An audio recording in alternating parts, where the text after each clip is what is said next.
आणि काय काय दुखायला होतं आज?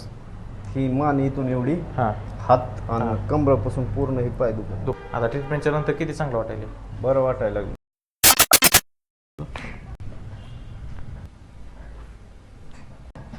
बस बस बस.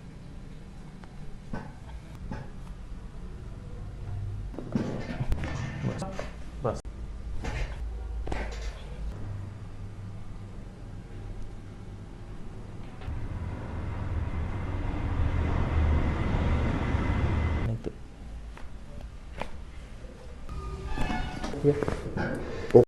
बरं वाटायला? बरं. आणि काय काय दुखायला होतं आज? ही मान इथून एवढी, हां. हात आणि कमरापासून पूर्ण हे पाय दुखत होतं. मग येत होत्या पायात? मुंगे येत होते हाताला. बरं. आता ट्रीटमेंटच्या नंतर किती चांगलं वाटायला? बरं वाटायला लागलं. बरं वाटायला? ओके.